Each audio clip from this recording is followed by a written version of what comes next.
Salut, c'est Thomas de Grizzly Outdoor Pack Crafting. Voici une petite vidéo pour vous expliquer le contenu de votre sac, comment bien gonfler votre bateau. C'est parti!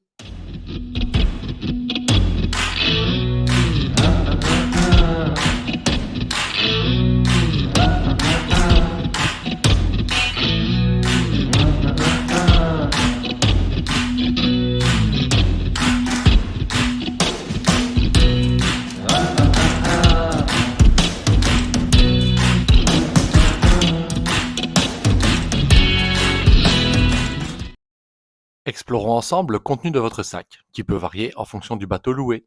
En fonction du nombre de personnes présentes, je vous aurai fourni un sac étanche qui permet de stocker plusieurs sacs à dos après le gonflage des bateaux. Chaque personne aura son gilet de flottaison, important. Sur le côté, nous avons les pagaies que nous pouvons déjà monter.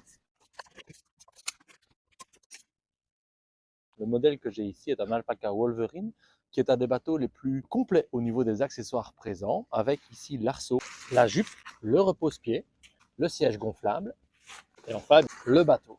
Dans la tête du sac à dos, vous trouverez également une sangle qui permettra d'attacher le sac étanche sur le bateau et le sac de gonflage. Je vais maintenant expliquer la méthode de gonflage pour obtenir un bateau à pression idéale pour la navigation. La valve de gonflage du bateau, il s'agit d'une valve Temper Assist qui a deux positions. Dans le sens anti-horlogique, elle permet de gonfler le bateau sans pour autant se vider de son air. Une fois qu'elle sera tournée dans le sens horlogique à son maximum, elle permettra de vider le bateau à la fin de la balade. Nous la mettons donc en position anti-horlogique, donc totalement tournée vers la gauche, et on vient ensuite visser l'embout du sac de gonflage sur le bateau. Pas besoin de serrer trop fort. Ensuite, on prend les deux parties solides du sac de gonflage et on attrape l'air avec. Et ensuite, on transfère cet air par pression dans le bateau.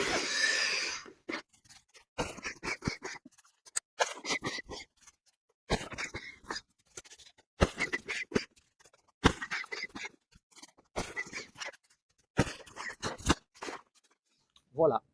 Ici, le bateau est suffisamment gonflé avec le sac. Il n'est pas encore gonflé suffisamment que pour pouvoir naviguer. Je dois encore vous montrer un élément qui s'appelle la pack pump. Voilà à quoi ça la ressemble. Normalement, j'en fournis une par kit de location. Comme pour le sac de gonflage, ceci bien sûr sur la valve Temper, ici.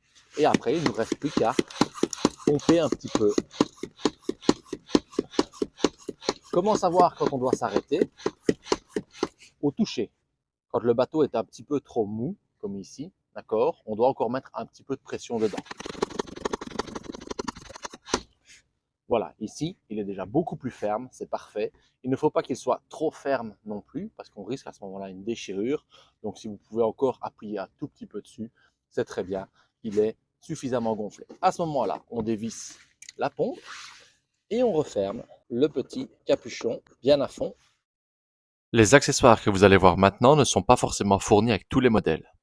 Nous allons commencer par l'arceau d'Iloire qui vient se placer ici autour de l'emplacement où vous allez vous installer. On le fait rentrer ici d'un côté, il va ressortir de l'autre côté et on peut aller jusqu'au bout de la tirette.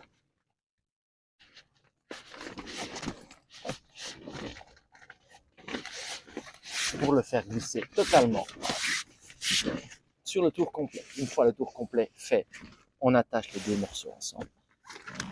Et il ne reste qu'à fermer les tirettes pour que votre hiloire soit rigide. Cela permettra d'accrocher la jupe.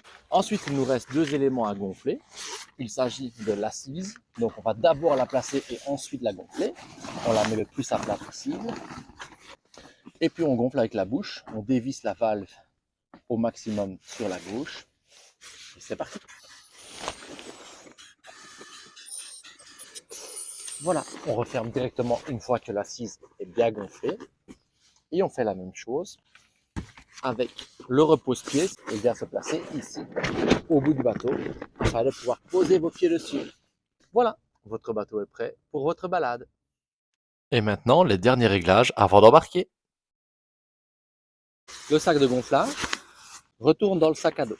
Vous avez ici un sac étanche qui va vous permettre de stocker des affaires qui craigneraient l'eau. Par exemple, portefeuille, GSM ou autre. Vous pouvez simplement les mettre ici dans le sac étanche avec votre sac à dos.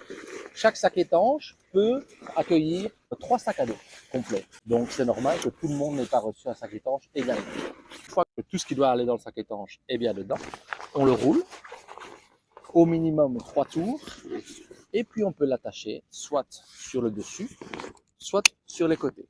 À vous de voir. Il ne nous reste plus qu'à l'accrocher à l'avant du bateau. Pour cela, les sangles doivent être fermées et on vient poser le sac avec les sangles vers le bas sur l'avant du bateau. On prend la sangle ici et on la place dans les anneaux.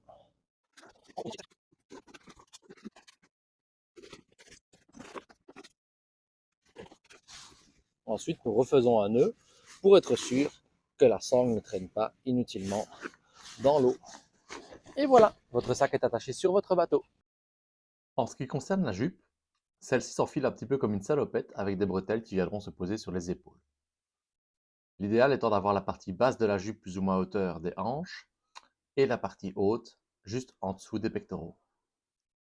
Ainsi, lorsque nous enfilerons le gilet de flottaison, celui-ci viendra se superposer à la jupe. Il est important d'attacher les deux éléments du gilet de flottaison, la tirette et la sangle. Cette sangle sera éventuellement ajustée, si nécessaire, de façon à ce que le gilet tienne bien sur nous. Comment prendre place dans le bateau? On s'installe et on pose les pieds sur le repose-pied. D'accord ? Vous avez également une sangle de dos qui va vous permettre de venir vous appuyer. Faites bien attention que la jupe passe par-dessus ces éléments. On vient ensuite placer la jupe dans la partie derrière. On peut appuyer un petit peu avec le dos.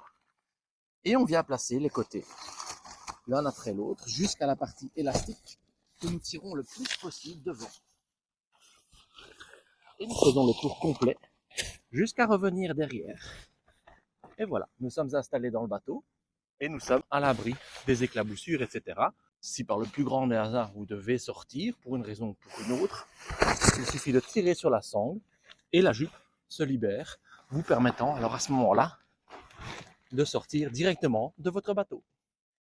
Si ce contenu vous a plu, n'hésitez pas à vous abonner ou à visiter mon site internet. Bon amusement sur la rivière et surtout, restez prudents.